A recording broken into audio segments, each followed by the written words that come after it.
Hello everyone. Well, whilst most channels put out videos of what's new and what's coming out soon, I thought I'd put out a video of what we're actually losing and what's going. I happened to notice a couple of weeks ago on an email I get from TTP. They like to send out an email every so often to if you signed up on their website, telling you about new cars that are coming, new parts that are coming into stock.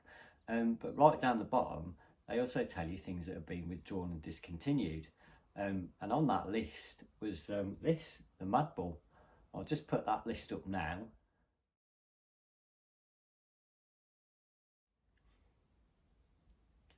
So yeah, so I was quite shocked at that. Now, I hadn't got a Mad Bull at the time, but it's kind of one of those cars that I've seen a lot of videos on YouTube. You know, they look immense fun.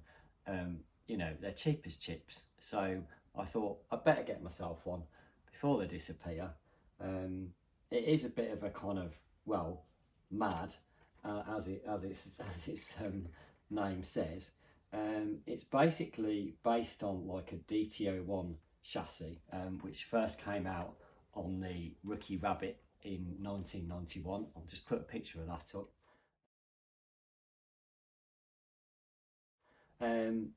Then it was followed by like the RX Fighter buggy.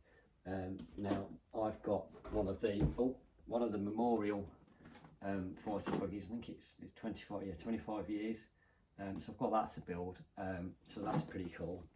And then a year later, in 1997, they decided to bring out this, which is the Mad Bull, and basically it's a grasshopper body shell with lunchbox wheels and tyres. Now I can only assume that somebody at Tamiya was just kind of you know, messing about and thought, you know what, why don't we put some massive wheels on this thing, maybe put a grasshopper body on, because you know it kind of fits the sort of shape and design of it, and yeah, why not knock it out as a buggy. Now at that time there wasn't actually many new off-road type kits coming out from Tamiya. It was kind of in a bit of a sort of lull, I guess, sort of after the kind of golden era, as we call it, of the sort of late 80s and early 90s. You know, with regards to like off-road cars, they were still kind of putting out the DF01 chassis, which obviously first came out on the Manta Ray. In 97 there was like the Blazing Star was still on that chassis. Now obviously the DF01 was a really good chassis, and it spawned all the TA02 touring cars, and that's what seemed to be the kind of, I guess, the flavour at the time.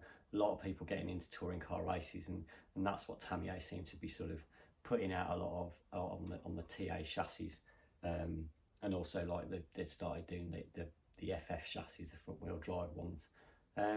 So yeah, so off-road had kind of sort of died a death a bit, and they were just kind of, I guess they just thought, well, we'll put out a sort of fun starter type buggy. So anyway, so yeah, so I got myself one of these. I put CVA shocks on it. These are actually left over from my VQS, which has got high caps on it. Didn't go with the black. I went for a light gunmetal. It's a TS paint. I can't remember the TS colour, but yeah, it's called light gunmetal anyway, so if you want to look it up. I have to say, I'm not the first person to go with the sort of gunmetal grey sort of silvery paint. I've seen a couple of these, one on Adam's Playground, so shout out to Adam. Watched his video quite a few times and thought, yeah, no, I'm not a big fan of black cars. I did the same on my like Avanti Black Special. I didn't want to do it in black, so I did that in gunmetal, and I think that looks really cool. Anyway, I just thought I'd put just out a quick video just to let you know that, you know, if this is on your like wish list for the future, maybe bring it forward a bit so you make sure you don't miss out. Yeah, so that's about it, and I'll see you on the next one. Cheers guys, bye.